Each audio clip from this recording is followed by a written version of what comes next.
अस्सलामुअलैकुम। हमारे जिस्म का एक खतरनाक हालत है जिसको हम हाइपोकैल्सीमिया कहते हैं। हाइपोकैल्सीमिया की वजूहात क्या है, इसके अलामात क्या है, इससे हम अपने आप को कैसे बचाएंगे। तो hypocalcaemia, low calcium level in the blood. जब हमारे ब्लड में कैल्शियम की कमी आ जाए तो इसको हम हाइपोकैल्सीमिया कहते हैं। इसके अलावा सवेयर और sudden hypocalcaemia can be medical emergency. Calcium की खतरनाक हालत की कमी या सडनली कमी होना ये एक मेडिकल इमरजेंसी हो सकती है।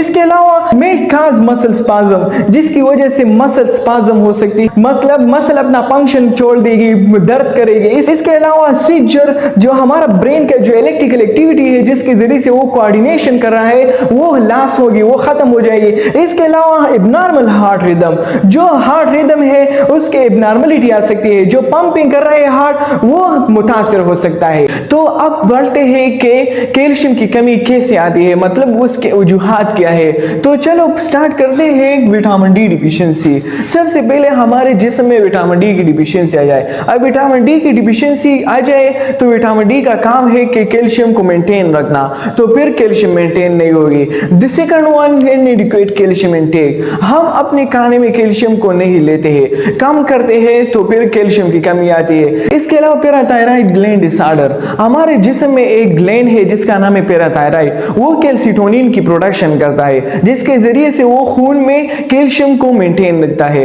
अब जब कैल्सिटोनिन की प्रोडक्शन नहीं होगी तो फिर कैल्शियम भी मेंटेन नहीं होगा। इसके अलावा लो मैग्नीशियम लेवल, हमारे जिस्म में मैग्नीशियम की कमी आ जाए। और the second last, certain medication, कुछ ऐसी मेडिकेशन है जिसकी वजह से हमारे जिस्म में कैल्शियम की कमी आ सकती है।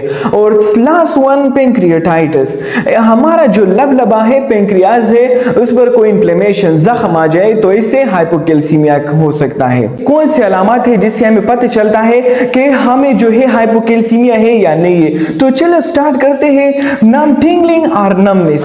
टिंगलिंग मतलब जो हमारे जो पट्टे हैं इस पर एहसास खत्म हो जाता है, टच का एहसास, प्रेशर का एहसास खत्म हो जाता है। इसके अलावा नमनेस, ऐसा लग रहा हो कि हमारे पट्टों पर कोई सुई अब काट रहा हो। इसके अलावा मसल क्रैम्प्स, मसल मतलब पट्टों में बहुत ज्यादा दर्द रहता है। और जो है muscle twitching and spasm, muscle twitching मतलब मसल जो है पास जल्दी जल्दी और स्मॉल छोटे छोटे मूवमेंट करते हैं। इसके अलावा स्पाज्म, वो जो है सडनली लॉक हो जाते हैं, मूवमेंट नहीं करते।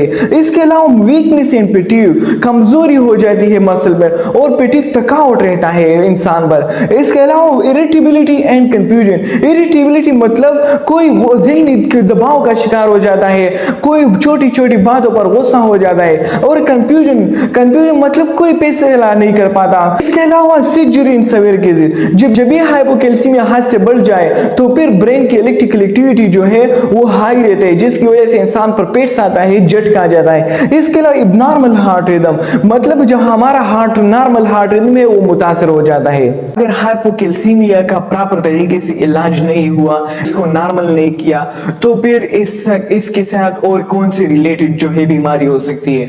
तो सबसे पहले complication, tetany and severe muscle spasm. Tetany हो सकती है, मतलब हमारा जो मसल है वो पैरालाइज हो सकता है, काम छोड़ ले।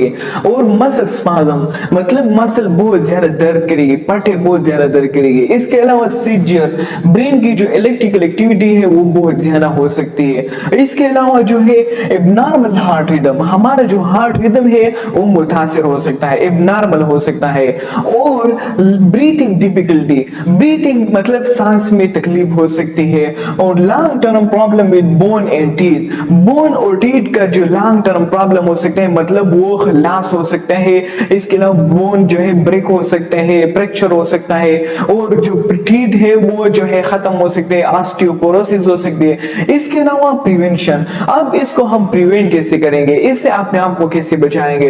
तो सबसे पहले ईट कैल्शियम रिच फूड, हम ऐसे खुराक को खाएंगे जिसमें कैल्शियम बहुत ज्यादा हो, जिस तरह योगर्ट, मिल्क, चीज वगैरह जो है, वेजिटेबल्स। इसके अलावा मेंटेन एडिक्वेट विटामिन डी, अपने विटामिन डी को मेंटेन रखेंगे। किस तरह मेंटेन रखेंगे, ऐसे गज़ा खाएंगे जिसमें विटामिन डी हो। इसके अलावा सनलाइट एक्सपोजर करेंगे दिन में। इसके अलावा मैनेज डिजीज, अब डिजीज को मैनेज करेंगे, किडनी डिजीज, पैराथायराइड डिजीज वगैरह जितने भी डिजीज है उसको मैनेज करेंगे। इसके अलावा बैलेंस डाइट, अपने डाइट को बैलेंस रखेंगे, हर का खुराक जो है बराबर मिकदार में रखेंगे। इसके अलावा now medical checkup, regular basis पे हम मेडिकल चेकअप करेंगे।